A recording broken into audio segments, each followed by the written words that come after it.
Hey, we back. I'm here on Karuta, and today I'm talking about prices, exchange rates, buying things, trading, all that jazz. So there's been quite a few people that I've seen in the past making kind of guides on what exchange rates are and what you should value things. I'm kind of doing that today, among other things. I'm going to be giving a general overview of why stuff is worth a certain amount rather than just telling you what it's worth. I think that's probably more important so you can figure things out for yourself in the future because at the end of the day, Karuta prices change a lot. It's very much like a real market and the exchange rates change depending on the situation, and again I'll try and explain why that is throughout the course of the video. Therefore, to preface this, I would say do not absolutely rely on the values that I give here. They're all approximations and they're all relative. They're all relative to the time and relative to your access to trades. If you disagree with any of the prices and you think I should have said something else, then you're welcome to let me know. But at the end of the day, unless you're watching this video like the week it came out, I would not be surprised if the prices have completely changed. The bottom line is, if you want to find the absolute price of something, check at the time that you are wanting to check. However, with that said, I'm going to give my opinion on the current exchange rates, what they mean and why they are what they are, because like I say, I think that's the most important thing. So first of all, as you're aware, we have a lot of currencies. I can have a look at my inventory here. You can see there's a bunch of currencies already. We've got gold, we've got gems, tickets, dust, frames as well, but that's a different story really. We won't talk about frames in this video. I'm going to use tickets as my general reference point for this video because tickets are probably the most common currency. Everyone has access to tickets because you get them through voting. Tickets are used to buy most things like cards and pretty much anything you like. Gems, of course, are used to buy quite a lot of things as well, but because it's so easy to convert between gems and tickets, I think going for tickets is a general point of value. Of course, getting a ticket, like you say, you can vote, you can sell a card, all the rest of it. There's a lot of things to do, but I'm going to assume you roughly know the value of one ticket, right? So we're going to measure everything in tickets. We'll start with gems. How many gems can you get for a ticket? I would say at the moment it's about 13. Again, this is something that changes a lot, and the gem one in fact does change a lot. It's gone down a lot recently. A few weeks ago you could get 20 gems for a ticket. Now it's only 13. This is mostly due to the Edition 4 release. We've talked about Edition 4 before, I think. I'm not actually sure on that. But of course, all of these really popular cards coming up with a new edition, you get some new low prints, some new mid prints, and people really want to grab them. Tickets, as you're aware, can be used in the ticket shop here to buy extra drops and extra grabs. Now, this is pretty helpful when it comes to new editions, obviously, because you get more drops, you have a higher chance of dropping one of those cool high wishlist low prints or something. And you get extra grabs as well, so if you use your grab and then something epic and cool shows up, you can still get it. So a lot of people wanted tickets in order to be spamming out loads of extra drops and stuff. This is why tickets were worth more recently. However, now that most of the Edition 4 stuff has gone, you're lucky to get a mid-print of something these days, at least where the high ticket values are concerned. And so the ticket value starts going down. People don't want tickets as much. People don't care about the extra drops as much. I expect that in the future the ticket to gem ratio may go down a little bit more, maybe all the way down to like 11 or 10 gems per ticket. But when Edition 5 inevitably comes out in a few months, probably 6 months or something, I don't know, we'll see, I guess. But it'll go back up again then, maybe even higher than 20, who knows, we'll see. But yeah, so that's kind of fluctuating when editions come out, I would say, on average. But as always, check the price when you're trying to buy some, if you are. Next we have gold. Gold, also a very well-used resource, obviously. I would say a ticket is worth about 2,000 gold. Now this really depends on who you're buying it from and how you're buying it. You will find that people that are actually selling gold probably sell it about 2,000 gold per ticket, but people accepting gold in place of tickets for cards seem to have a much lower ratio for some reason. They seem to be more on maybe 1,200 gold per ticket. What this means actually is you can get some pretty good deals by buying cards for gold instead of for tickets. On many occasions I've substituted 500 gold for half a ticket, and the fact that you can buy 2,000 gold for a ticket, that's a pretty good deal. I'm basically saving a quarter of a ticket, which to be fair is not a major amount, but take it, you know, absolutely. Those quarter tickets sure do add up. And at any rate, if someone is willing to take a lot of gold for a big card, you can save a real amount. I mean, that's basically half price, right? So yeah, it depends on who you're buying it from with gold, but that's what I'd say about that one.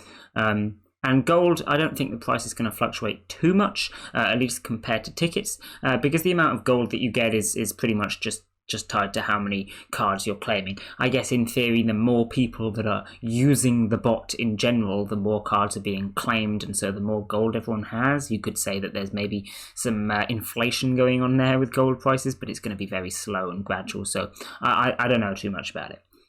Next we have bits. Bits are what you get for work, obviously. They're used to make frames and all the rest of it. Got video on bits. And these, again, depend on who you're buying it from.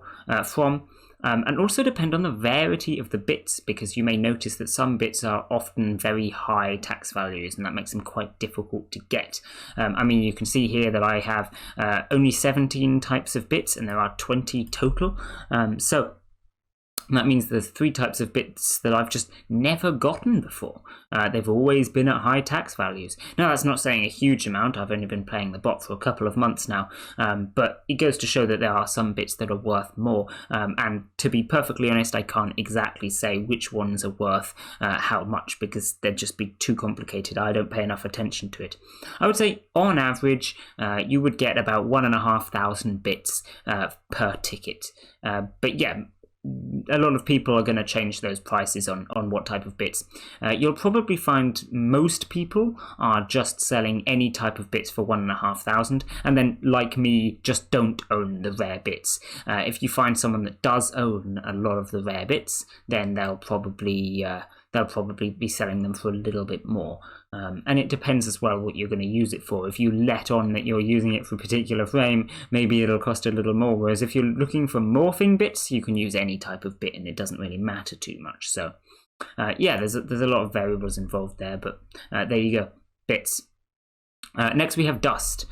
Dust, similar to gold, depends on the amount of cards that are being grabbed, and so I doubt the price is going to fluctuate that much. But one interesting thing about dust is because you can upgrade the dust. You can upgrade poor to damaged and excellent to mint. That means that its prices actually don't fluctuate too much, because let's suppose excellent dust goes down in value a bit, and you can't quite sell it for as much as you used to be able to do. That doesn't mean the price will go down. It just means people will upgrade their excellent dust to mint dust and then sell it as mint dust instead. You can stop upgrading excellent dust if the reverse happens, you know. So its prices are reasonably influctuating, and those prices are, as far as I'm aware, about 5 mint dust per ticket, about 10 excellent dust per ticket, about 80 good dust per ticket, about 100 poor dust per ticket, about 40 damaged dust per ticket. Now, once again, this really depends on where you're buying it from and who you're buying it from. A lot of people overvalue mint dust, and especially when using mint dust to buy cards, I've seen people accepting 2 mint dust in place of a ticket. But equally, if you're selling mint dust, selling at 6 per ticket is completely reasonable. So again, you can get some good deals there, the same as you could with the gold. Equally, when it comes to the lower value dusts, looking at good and poor especially, people don't seem to be really sure how much they're worth. I say 80 and 100, but that's just a bit of an estimate. Personally, every time I have bought good dust in the past, which to be fair, I have done in order to upgrade excellent dust into mint, but I've bought my good dust at 200 per ticket, which is significantly higher. But equally, I think a lot of people sell good dust at maybe 50 per ticket, which is much lower. So I don't know how much they're going to be selling at that price, I suppose. But yes, the point is good dust can vary a lot. And the same goes for poor dust. Poor dust is probably worth the least out of all the dusts. Because of course it can be only used for making damaged dust, really, which is not worth a huge amount anyway. Damaged dust, if I didn't say, by the way, is 40 dust per ticket. I think I missed that one. But of course damaged dust is worth a little bit more because you can use it in the black market. So yeah, again, it depends who you're looking for. If you are planning on buying dusts, I would really take a close look at the trading ads, because you can find some good deals sometimes, like 200 good dust per ticket. That's a pretty good deal. Don't just buy the top one, because the chances are it's not going to be the best deal. And also it's worth mentioning that not many people buy dust compared to the amount of people that are selling. So the chances are, if you scroll back even a couple of days, which is a lot of people selling dust, they'll still probably have stock unless their prices are insanely good. So you can get some good prices on dust if you pay enough attention to it, and not many people are looking for it, so that's pretty nice. Would recommend having a look out for buying some cheap dust at some point if you want to make a quick stonks. Next I'm going to touch on a slightly weird one, which is droplets. Droplets is not so major of a currency. I just thought I'd mention it in here. Droplets is of course tied to the price of gems because you get them through dyes, and at the moment it seems to be about 0.5 droplets per ticket, as in 2 tickets for a droplet, approximately. It depends. This price has gone down recently, the same as the gem price, because if gem price goes down, then so does droplet price, or up rather, I suppose. The prices have gone up to buy them. Anyway, yes, so that's what I would say about droplets. They're pretty much going to be a reasonable ratio to gems. If the gem price goes up, so will the droplet price, and vice versa. So, yep, there you go. And then I'm going to talk about potentially the most complicated one of all, which is cards themselves. Cards themselves, it's difficult to measure the worth of a card. A lot of people do it by wish lists. Wish list is probably the best way to do it, because in general you can quite literally tell the demand for a character by how many wish lists it's got. But demand is not all that matters. Remember, we still have to discuss supply, and supply is actually reasonably approximated by print number. If you have a really high print number on a card, that means there's a lot of supply, drives the price down. Whereas if you have not much print number, that of course means the supply is low, drives the price up. Not to mention the fact that people value lower print numbers. So if you have a low print number card, it's going to be worth a lot more just because of that, which is also pretty nice. If you've got single prints, for instance, they can sell for an insane amount, especially if they also have the wish list. So it's a bit of a juggling act, balancing how many wish lists and how many print numbers or how many cards are in circulation, or all the rest of it.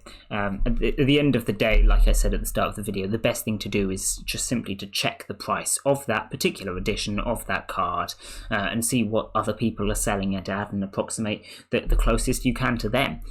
Maybe go a little bit under so people buy your one instead, right? But I would say in general it's about 200 wish lists per ticket. Now this doesn't work for everyone, obviously. This rule doesn't work for everyone, because when you get some really high wishlist stuff like this, if it was actually 200 wishlists per ticket, that would imply that this Zorro here is worth like 26 tickets, and I don't think he is. I don't think people will pay 26 tickets for the Zorro, especially given the print number. There's a high supply, and so that drives the price down a little bit. It's also worth noting that obviously if the wishlist count is very high, that means more people are going to sell them because they think there's stonks to be made. Whereas if the wishlist counts are really low, like 10 wish lists or something, that could mean that you're the only person selling the card. And so yeah, maybe it's only got 10 wish lists out there, but when one of those 10 people is looking for the card, they have to buy it from you. So you can put the price up a bit, actually, just because There's no alternative in terms of sellers. I say put the price up a bit. Of course, if we go by 200 wish lists for a ticket and you say they have 10 wish lists, that's 0.05 tickets. Putting the price up a bit doesn't make a whole lot of difference. And personally, I wouldn't even bother selling a 10 wish list card. But you get the point, you know.